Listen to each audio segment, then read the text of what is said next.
Hi everyone. Today my devotion is from the book of Habakkuk, chapter 3, verses 16 to 18, and I am reading from the New Living Translation. I trembled inside when I heard this. My lips quivered with fear. My legs gave way beneath me, and I shook in terror. I will wait quietly for the coming day when disaster will strike the people who invade us. Even though fig trees have no blossoms and there are no grapes on the vines, even though the olive crop fails and the fields lie empty and barren, even though flocks die in the fields and the cattle barns are empty, yet I will rejoice in the Lord. I will be joyful in God, my Savior. Let me give you an illustration that relates to this verse. I have a friend, when I call her, and if I can't reach to her, my phone call goes to her voice mail. Her voice message recorder cheerfully concludes her message saying this: "Sorry, I could not receive your call. Have a great day." As I reflected on her words, I realized that it's not my power within me that makes my day great, beautiful, and joyful. When things in my life are going bad or devastating, but it is the presence of the Lord within me that makes my day something redeeming and beautiful, whether things are going well or poorly. Habakkuk was going through a tough time.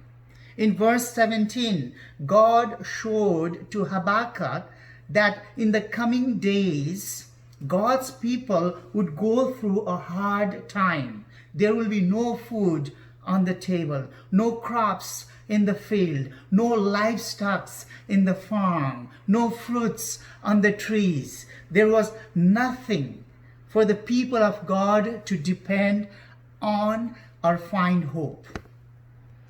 Their days were dark and hopeless. They were going through an extreme poverty. They had no means to endure their hardships. In verse 16, we read Habakkuk experienced heart-pounding, lip-quivering, leg-trembling fear.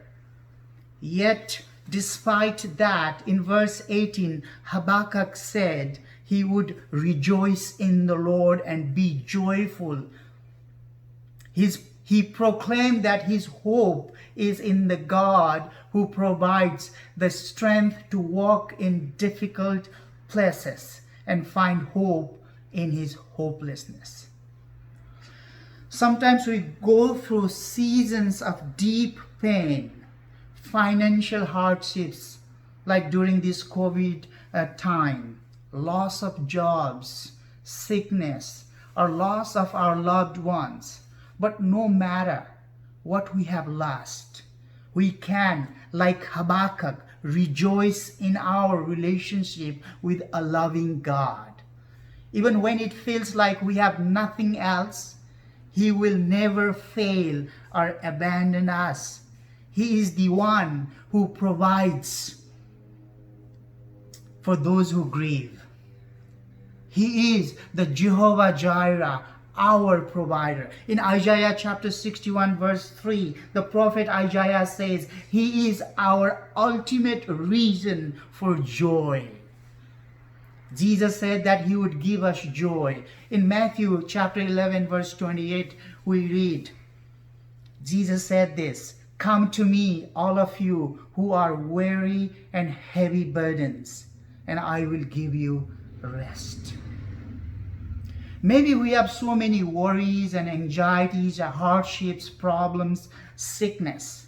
They are heavy burdens. These things do not give us joy.